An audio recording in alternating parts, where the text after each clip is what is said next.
गरीब खाने को अमीर प्रेजेंटेशन दोगे तो शायद काम बन जाए। देखो। Ladies and gentlemen, I present to you noodles à la Rafale with their crunchy texture and their signature sauce. Thank you. Really? Noodle वाला गोपाल इससे हाँ? You know, बड़ी French accent में बात करने से खाना French नहीं हो जाता।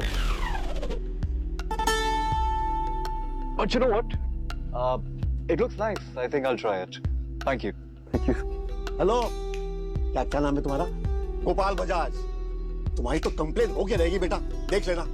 कल पेपर में लिखा होगा, एक 2 कौड़ी के एयरलाइंस के नौकर ने अपने बिजनेस क्लास के यात्रियों को ये 2 मिनट वाला नूडल दिया। कितनी मिली कोई बात नहीं, तू हमें कॉकपिट में ले चल।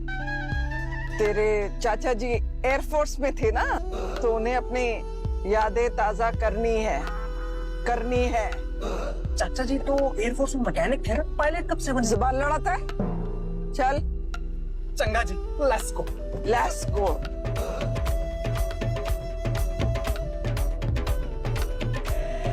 अनीस, हमें भी कॉकपिट देखना है। तेरे मामू जान का बचपन का ख्वाब था कि वो कप्तान की सीट पर बैठे, है ना? अम्मी क्या बोल रहे हो आप? बस बोल दिया तो बोल दिया। मान जा।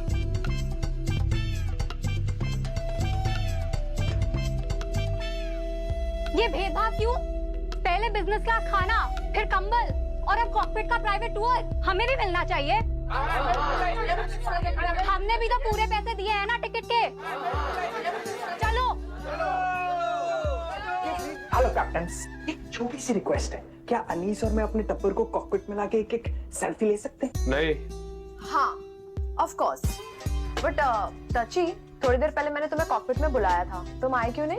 अनु मैडम, मैंने ना अभी रिसेंटली एक कहावत सुनी है, बुलाती है मगर जाने का नहीं। That's fine. Okay, whatever. अब जो तुम आ ही गए हो, तो हमारे मुद्दे पे अपनी राय भी दे दो। बेबी, क्या हमारे झगड़ों में इन सबको इन्वॉल्व करना जरूरी है? देखो जी, रंजीत सर, अनु मैम, आप दोनों को पता है कि मैं आपकी टीम में हूँ, पर अगर किसी को जज बनाना है तो मेरा भाई जज्जी बाहर खड़ा है, वो इस मामले में एक्सपर्टीज है, मैं उनको बुला लेता हूँ। ठीक है? ठीक है जी।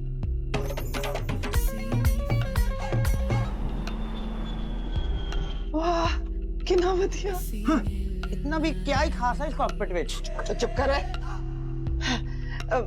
Madam ji, if you don't have mind, मैं एक बार आपकी चेयर पे बैठ जाऊं, वन टाइम ओनली। नहीं। हाँ, प्लेन ऑटो पायलट पे है, बस कुछ दबाइएगा मत। बस सिर्फ बैठ रहा है।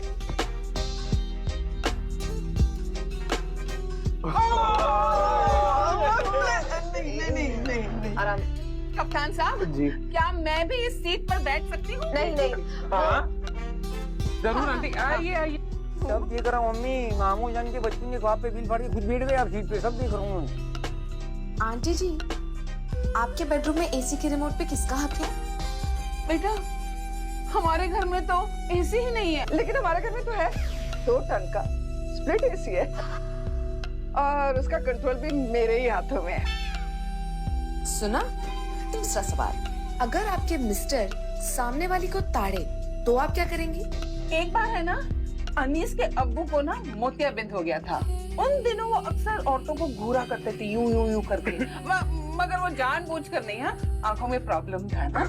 आंटी जी, आपको नहीं लगता कि बदलते समय और बदलती दुनिया के साथ पति पत्नी के रिश्ते को भी बदलना चाहिए? और क्या किसी की खूबसूरती की तारीफ करना गैर कानूनी है? नहीं, गैर कानूनी तो नहीं है, पर गलत तो है ना। और तभी तो ग्रम्पी जी ने बोलना ही छोड़ दिया। जब वो मेरी खूबसूरती की तारीफ नहीं कर सकते तो किसी और की क्यों ही करे? हैं जी? Exactly aunty, exactly. मैं भी कैप्टन रंजीत को ये सिंपल सी बात समझाने की कोशिश करती रहती हूँ। कम ऑन मिसेस रिजवी, आप तो इंटेलिजेंट लगती हैं। आप तो मेरी साइड लीजिए। नहीं बेटा, मैं लवली जी की बात से इत्तेफाक रखती हूँ। वक्त बदल जाए, दुनिया बदल जाए, लेकिन शौहर और बीवी का रिश्ता बदल जाए नहीं। ऐसा प्यार किसे चाहिए? क्यों जी? हैं जी?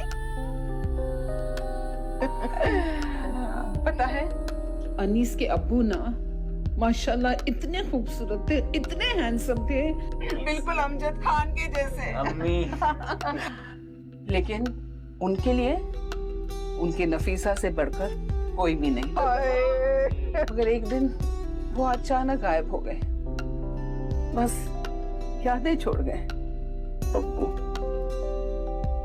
वो मैंने भी ना रंपी जी को रज के सालों साल तंग किया। शादी के कोर्ट से लेकर आज तक एसी के रिमोट के लिए बड़ा ही क्लेश किया मैंने, लेकिन ये सड़ूना सिर्फ मेरी ही बातों पे स्माइल करता है। अरे हंसती है। हाय, मैं मर गई। एक नंबर। देखा रंजीत, ये होता है लविंग हस्बैंड।